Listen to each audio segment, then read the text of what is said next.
Merci d'être branchés sur Canal Congo Télévision pour vous informer, mesdames et messieurs, bonsoir.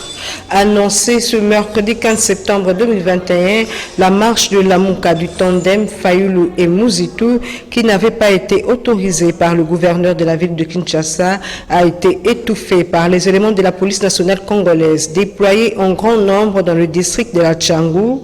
Martin Fayulu et Adolphe Muzitu, qui ont fait le déplacement du quartier 3 dans la commune de Massina, lieu de rassemblement, n'ont pas pu marcher avec leurs militants. Ils ont été empêchés par les éléments de la police qui ont tiré des gaz lacrymogènes pour disperser les Kinois qui tentaient de les accompagner dans cette marche. Le siège de l'ECD sous le boulevard Triomphal était assiégé par la police. Le dispositif sécuritaire était renforcé ce mercredi aux alentours du Palais du Peuple, point de chute de la dite marche. En marge de la marche de la plateforme politique Lamuka Tandem Muzitu Fayulu, plusieurs professionnels des médias ont été agressés. C'est le cas de notre confrère Niwa Pezo, caméraman à CCTV Rally, qui a été percuté par une Jeep alors qu'il tentait de se protéger face au gaz lacrymogène, ainsi que Passion Ligodi, correspondant de RFI, agressé sauvagement pendant qu'il interviewait Martin Fayulu. Suivez. Plusieurs journalistes ont été agressés par la police aux marges de la marche de Lamuka du tandem Muzitu et Fayulu. Certains se sont vus être dépouillés de leurs objets de valeur. Niwa Pezo, caméraman à Canal Congo Télévision et Radio Liberté Kinshasa, a été percuté par une Jeep alors qu'il tentait de se protéger face au jet de gaz lacrymogène lancé par les éléments de la police chargés de réprimer cette marche. Passion Ligodi, correspondant de la Radio France Internationale, a été également agressé par les forces de l'ordre. Ils l'ont brutalement interpellé alors qu'il réalisait une interview avec Martin Fayulu. Face à ce dérapage, le ministre de la Communication et Médias condamne la bavure policière et annonce une enquête pour sanctionner les auteurs. À la suite des bavures policières qu'a subi le journaliste Passion Ligodi, j'ai parlé avec le numéro 1 de la police nationale à l'instant et il m'a délégué le porte-parole de la police pour qu'on fasse le point sur la situation qui s'est passée. Nous condamnons fermement ces bavures policières, que ce soit le numéro 1 de la police, des enquêtes immédiates pour identifier les policiers qui sont à la base de cette situation et ils seront sévèrement sanctionnés. Nous continuons de suivre de près. J'ai discuté avec Patient qui a été libéré et qui a reçu les biens qui lui ont été. Il reste, je crois, un approche. On suit de près avec la police et nous tenons à rappeler que la sécurité des journalistes est une préoccupation majeure pour nous. Merci. Autre chose, députés et sénateurs ont repris ce mercredi 15 septembre le chemin de l'hémicycle du Palais du Peuple pour une session essentiellement budgétaire, une session qui s'ouvre sur fond de la marche de Lamuka. Edi Kabea et Yves Lechouang signent ce reportage. Ouverture ce mercredi 15 septembre 2021 de la rentrée parlementaire à l'Assemblée nationale et au Sénat. Comme on peut les constater, la session qui s'ouvre est essentiellement budgétaire, mais cette fois, cette rentrée s'est faite sur fond de la marche de Lamuka de Martin Fayulu et d'Adolphe Muzitu, avec comme objectif d'exiger la dépolitisation de la CENI et la libération de la procédure de désignation de son président par consensus. Dans son discours, le président du Sénat a d'abord demandé d'observer une minute de silence à l'endroit de Gabriel Kyungu et des nos vaillants combattants qui tombent chaque jour à l'est de la République démocratique du Congo à cause de l'insécurité. Ensuite, sur le plan économique, Modeste Bahati a appelé donc le gouvernement à privilégier l'intérêt des consommateurs et des opérateurs économiques quant à la baisse de produits dans les marchés et de pousser les élus des élus à plus de travail au cours de cette session budgétaire. À l'Assemblée nationale, le président Mbosso a demandé au gouvernement d'impulser une dynamique quant à la production agricole au lieu de privilégier les mines, mais aussi et surtout aux députés de contrôler et de sanctionner les membres du gouvernement en cas de dérapage. Il va donc sans dire que cette session de septembre, traditionnellement budgétaire, sera dominée par des matières politiques, comme par exemple les dossiers de la désignation des membres du bureau de la Commission électorale nationale indépendante, qui est toujours dans une impasse. Il y a aussi les réformes électorales qu'attendent Nombre de Congolais, parmi ces réformes, la loi électorale, la loi sur la Cour constitutionnelle et la loi Lutunula sur la Commission électorale nationale indépendante qui pourraient être revues. Et pour le discours d'ouverture du speaker de la Chambre basse du Parlement a été interprété par quelques élus nationaux.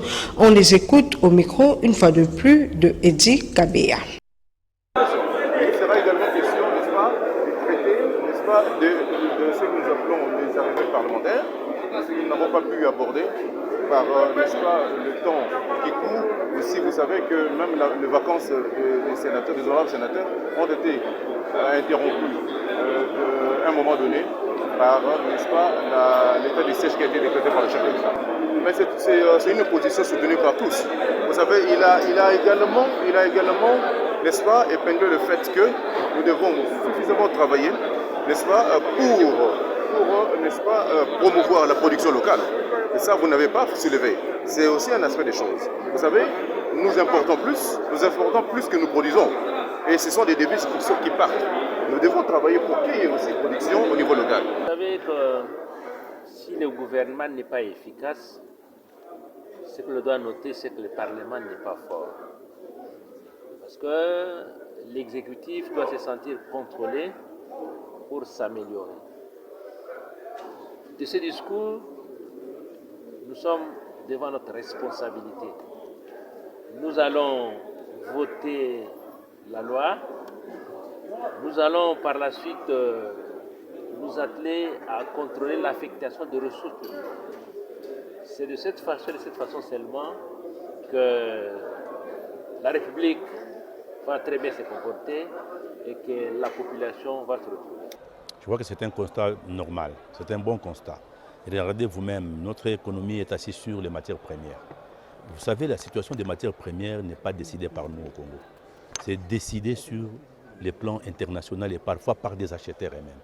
Et vous savez que les gens qui exploitent les matières premières chez nous ne sont pas nécessairement des Congolais. Moi, je ne connais pas les pourcentages des Congolais qui sont dans ces domaines, mais je crois que la majorité des grands exploitants miniers, c'est des étrangers. Bon, si notre économie n'est basée que sur les matières premières, sur les minéraux, je pense que c'est un risque que nous courons.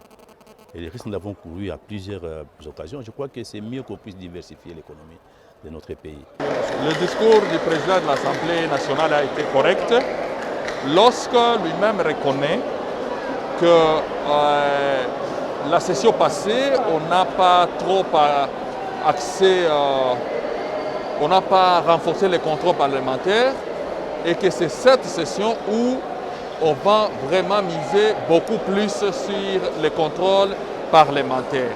Et de deux, lorsque lui-même reconnaît qu'il y a des permis d'exploitation miniers qui ne sont pas corrects, qu'il faut revoir, qui demande au gouvernement de revoir, pour moi, je pense que son discours a été correct.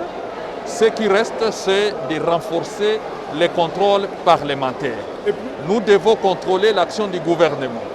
Nous devons surveiller ce gouvernement pour qu'il puisse servir le peuple congolais. Mais la présence de... Célébration ce 15 septembre 2021 de la Journée mondiale de la démocratie. À ce sujet, notre reporter Émile Mouyaya a approché quelques analystes politiques qui ont reconnu des avancées significatives en termes de démocratie en République démocratique du Congo par rapport aux années passées. Suivez tour à tour Jires Koua de ma part pour le Congo et Maître Clément Ngondé. La Journée internationale de la démocratie, célébrée ce 15 septembre 2021, a été désignée par l'Assemblée générale des Nations unies en 2007. Elle vise à promouvoir et à défendre les principes de la démocratie.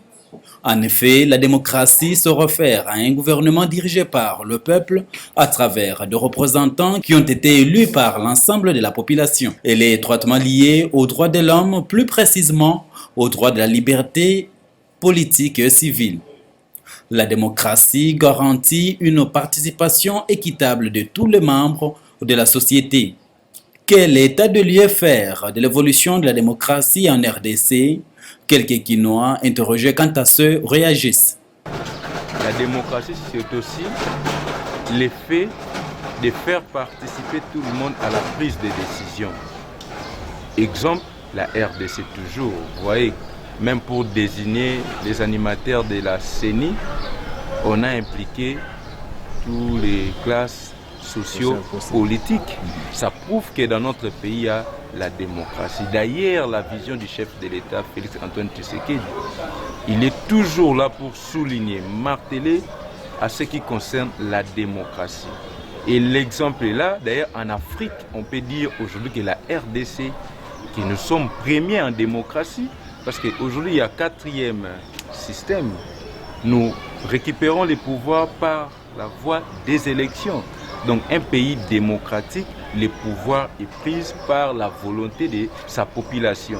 Je pense que la démocratie, il faut d'abord voir par rapport à la République démocratique du Congo. Ça a commencé quand le président, le fait maréchal, avait accepté qu'il y ait le multipartisme et tout. Notre démocratie est encore en gestation. Mais pour moi, il y a quand même une évolution. Il y a quand même une évolution parce que par rapport à d'autres pays, donc la République démocratique du Congo, il y a quand même une évolution. Donc il faut dire, quand il y a des bonnes choses qui se font, il faut dire chez nous, il y a quand même une évolution. Mais on a encore beaucoup de choses encore à faire. Parce que vous savez, la démocratie d'abord, c'est un état d'esprit.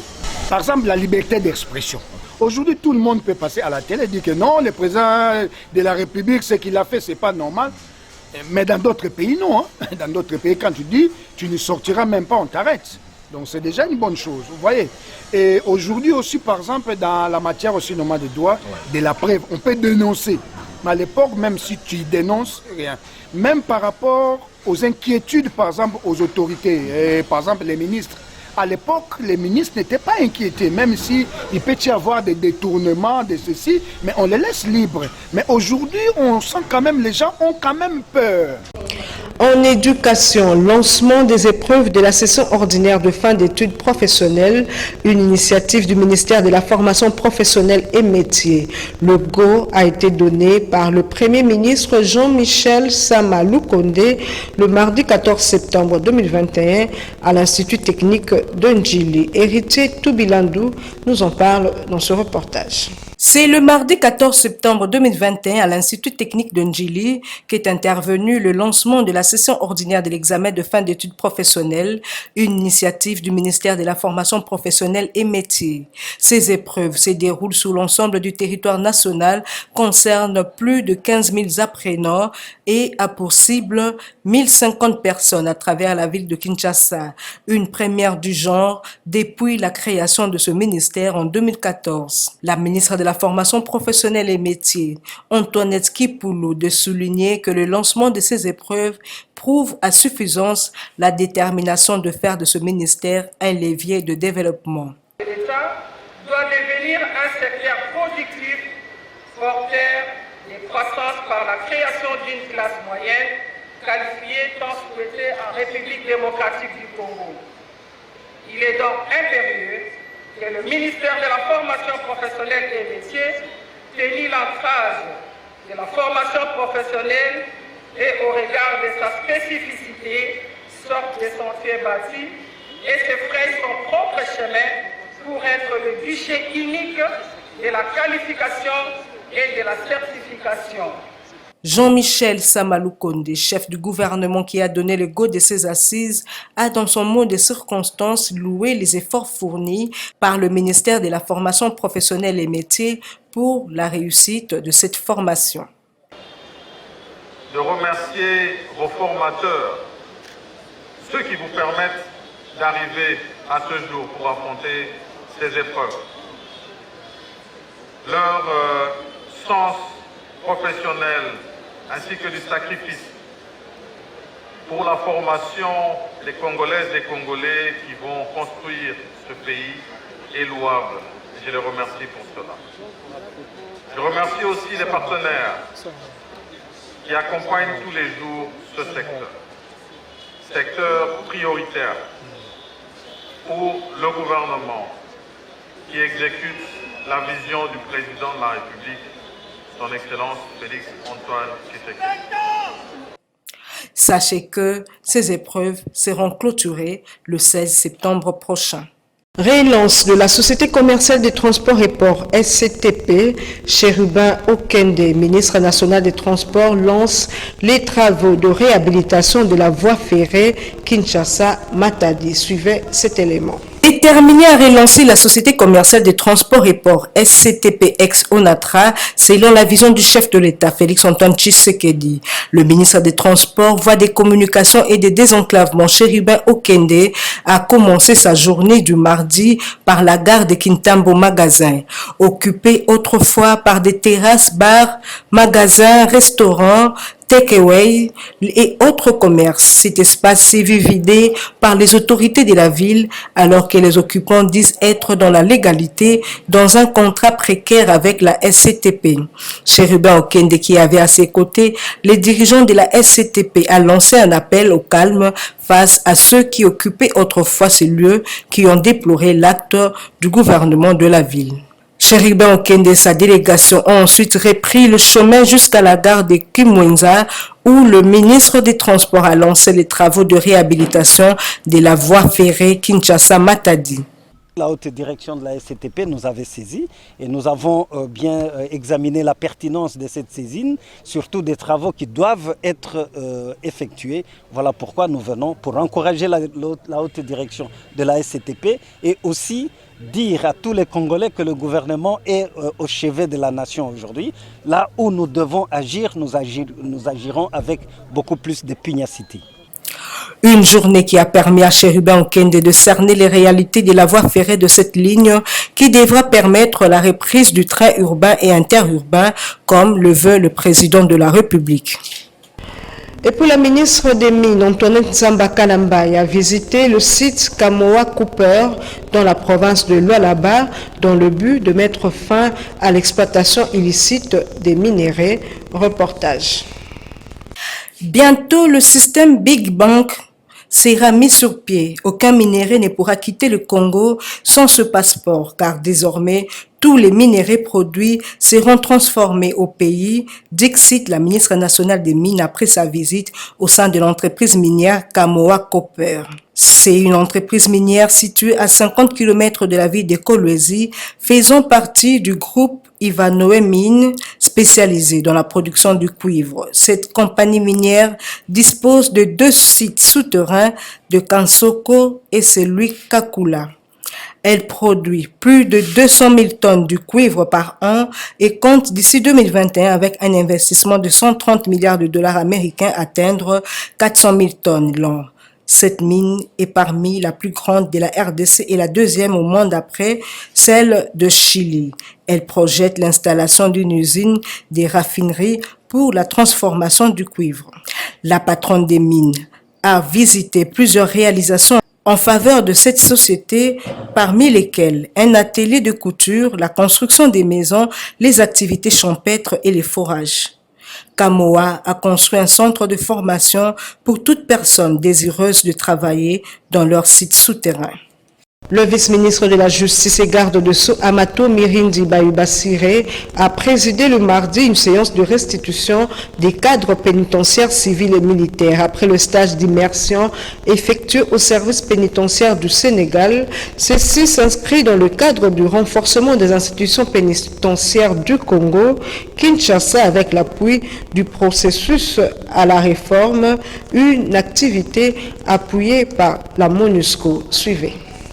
Durant 3 semaines, les 10 cadres, dont 3 femmes, et accompagnés d'un conseiller pénitentiaire de l'unité pénitentiaire de la MONUSCO, ont suivi un stage d'immersion dans les différents services de l'administration pénitentiaire de la République du Sénégal et ont eu l'occasion d'échanger avec leurs homologues sénégalais sur des questions de gestion ainsi que celles de la réforme des systèmes pénitentiaires. Les objectifs de ce stage d'immersion sont de rendre compte des connaissances acquises et expériences échangées lors de la mission, de susciter l'attention des autorités sur l'urgence de mise en œuvre de la réforme pénitentiaire et d'attirer l'attention des autorités sur des mesures urgentes à prendre pour améliorer le rendement pénitentiaire et mieux assurer les droits de détenus. Au terme de cette restitution, le superviseur au service de greffe de la prison centrale de Makala, Gloire Ndombe, a déclaré que cette formation a été inscrite dans le cadre de la mise en œuvre de la réforme de l'administration pénitentiaire en RDC. Cela a été d'une grande importance parce qu'il fallait qu'on aille au moins ailleurs pour voir ce qui se passe et palper du doigt ce que les autres font, ce que ceux qui sont avancés par rapport à nous font par rapport à leur administration pénitentiaire et que nous revenons avec ce que nous avons appris là-bas pour pouvoir les mettre en pratique ici en République démocratique du Congo pour le bon fonctionnement de l'administration pénitentiaire. Les leçons apprises, c'est que là-bas, le recrutement, sur la gestion des ressources humaines, le recrutement est très bien structuré et les agents pénitentiaires au niveau de l'étranger, entre autres au Sénégal, les agents sont recrutés sur base des critères de sélection préétablis et ces critères sont vraiment respectés. Après cette présentation, le vice-ministre de la Justice et garde de Sceaux, Amato Bayubasire Mirindi, a remercié les partenaires, dont la MONUSCO, qui accompagne le ministère pour améliorer la situation carcérale en RDC. Tout à fait autre chose, mener un plaidoyer pour la libération de l'étudiant congolais Patrick Ali Saïdi, détenu au secret pendant 3 mois et sans assistance d'un avocat en Chine. Tel est le but du point de presse organisé ce mercredi au siège de la cage par Maître Georges Kapiamba en présence des parents de la victime de cette violation de droits de l'homme. Jean-Romance Mokolo d'Adi Kusaka était là pour le compte de CCTV Viralique. Au cours d'une conférence de presse organisée ce mercredi au siège d'Akaj, Maître Georges Kapiamba a dénoncé la détention au secret depuis 3 mois en Chine de l'étudiant congolais Patrick Ali Saïdi, qui n'a même pas le droit d'être assisté par un avocat. Présent à ces points de presse, le parent de ce jeune étudiant de 25 ans et finaliste de l'université chinoise de la ville de Wuhan ont déploré le fait que malgré les démarches menées auprès des autorités congolaises et de l'ambassade de Chine en RDC, ils n'ont toujours pas de nouvelles de leur fils. Le but de toutes ces démarches est de nous permettre d'entrer en contact avec lui, parce que depuis que mon fils est arrêté, personne ne sait là où il est. En date du 13 août 2021, j'ai écrit à son Excellence Monsieur le Président de la République démocratique du Congo, chef de l'État, pour lui informer, pour lui demander à m'aider pour que je puisse entrer en contact avec mon enfant. Quant à Maître Georges Kapiamba, président de la CAGE, il promet de mobiliser les Congolais pour un sit-in devant l'ambassade de la Chine à Kinshasa au cas où toutes les démarches menées n'avaient pas abouti à la fin de la détention au secret de Patrick Ali Saïdi. Chaque fois qu'un Chinois est arrêté en République démocratique du Congo, même dernièrement à Kolwezi, en rapport avec les faits qui avaient choqué tout le monde, où on montrait des Chinois en train d'ordonner les actes de torture contre les travailleurs congolais dans un site minier. Quand ils avaient été arrêtés, ils ont été traités avec dignité.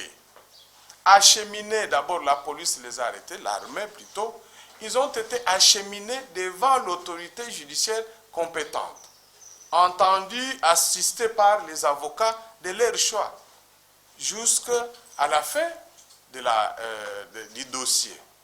Donc, il est important que les autorités chinoises réservent aussi aux ressortissants congolais qui sont sur leur territoire les mêmes traitements, quelle que soit la gravité des faits. Nous disons tout simplement leur garantir l'exercice des droits à la défense. Il revient enfin à nos autorités de considérer que dans le cadre diplomatique, il y a ce qu'on appelle l'application du principe de réciprocité. Par ailleurs, Maître Georges Kapiamba invite le gouvernement congolais à user du principe de la réciprocité pour faire entendre raison aux autorités chinoises qui bafouent les droits fondamentaux des ressortissants congolais sur leur territoire. En justice, l'ancien ministre de la Santé et cadre de l'UDPS, Eteni Longondo, a quitté la prison de Makala hier mardi. Il était arrêté depuis le 27 août pour présumé détournement de fonds alloués à la lutte contre la Covid-19. Il vient donc d'obtenir sa liberté provisoire, comme nous le dit Gisèle Etoko dans ce reportage. Écroué depuis le 27 août 2021 sous mandat d'arrêt provisoire à Makala pour un présumé détournement de fonds alloués à la lutte contre la Covid-19, l'ancien ministre de la Santé, Eteni Longondo, a quitté mardi 14 septembre 2021 la prison après avoir obtenu sa liberté provisoire. Il avait sollicité sa mise en liberté provisoire lors d'une audience le 31 août devant la chambre du conseil du tribunal de grande instance de Kinshasa-Gombe. Voilà que celui-ci a été accordé après un délibéré de 2 semaines. En effet, en avril 2020, l'inspection générale de finances avait soupçonné celui qui était ministre de la Santé jusqu'en avril 2021 d'avoir détourné plus de 7 millions de dollars américains destinés à la lutte contre la pandémie, dont la gestion est caractérisée selon elle par l'absence des pièces justificatives probantes des dépenses effectuées. Eteni Longondo a toujours nié avoir détourné cet argent, arguant que ces pièces étaient en plein processus de vérification par ses services au moment du contrôle. Notez qu'au mois de novembre 2020, ce cadre de l'UDPS avait restitué au Trésor public 720 900 dollars, représentant la prime trop perçue et la différence sur la décontamination du Palais du Peuple, ainsi qu'un double paiement effectué par la Banque centrale du Congo. L'ONG CJLP, en collaboration avec Formled et Envold, sensibilise les jeunes sur la santé sexuelle et reproductive. Selon Consolette Moulonzo, coordonnatrice de cette ASBEL, leur démarche vise à conscientiser et pousser la jeunesse congolaise à la prise de conscience. C'était au cours d'un atelier organisé au siège de CJLP, situé en face de l'école primaire Saint-Christophe à Gramalik. Pierre Modeste Titichiliou signe ce reportage. C'est dans l'optique de conscientiser la jeunesse congolaise en général et les Kinois en particulier a envie de mener une vie digne au sein de la communauté, avoir une sexualité responsable, aussi éviter tout acte du genre de celui posé par les élèves du collège Saint-Georges, que l'ONG CJPL a organisé cet atelier de sensibilisation, comme l'indique Consolette Moulonzo, coordinatrice de cette ONG. La réalité qui se passe ces derniers temps, il y a la délinquance juvénile, les grossesses non désirables à taux élevé, les filles mères à taux élevé, les enfants de la rue à taux élevé. Nous nous sommes dit qu'il fallait penser qu'est-ce qui fait que tous ces jeunes se lancent dans de telles situations. Et on a pu comprendre que la jeunesse n'est pas vraiment informée dans beaucoup de domaines, dont la santé sexuelle et les reproductives. C'est pour ça que nous avons commencé des campagnes de sensibilisation. Nous avons tenu cette séance aujourd'hui avec quelques jeunes qui ont répondu. On leur a parlé sur la santé sexuelle, les enjeux de la santé sexuelle et reproductive et aussi la jeunesse face à cette santé sexuelle et reproductive. Et là, on a décortiqué ce que c'est la santé sexuelle, qu'est-ce que la sexualité et on a parlé de l'apport de nos lois à la jeunesse. Et on a aussi parlé de l'apport du gouvernement à travers les ministères qui est la santé dans ce domaine-là. Nous, en tant qu'ONG, nous allons épauler notre gouvernement dans ce domaine en sensibilisant les jeunes pour que si on atteint un niveau, ça peut aider notre jeunesse de demain à comprendre comment utiliser, comment avoir une sexualité responsable. En plus bref, pour terminer, sachez que l'Église du Christ au Congo et la Conférence épiscopale nationale du Congo entament des pourparlers sur l'évaluation de la feuille de route conjointe Agenda 2023 cap vers les élections honnêtes et apaisées. Objectif, réfléchir sur les options communes à lever pour influencer efficacement la mise en œuvre des réformes pour un processus électoral crédible, inclusif, transparent et surtout apaisé. Nous y reviendrons. Voilà, c'est par ici que s'achève cette édition du journal sur Canal Congo Télévision. Merci à tous de l'avoir suivi. Au revoir.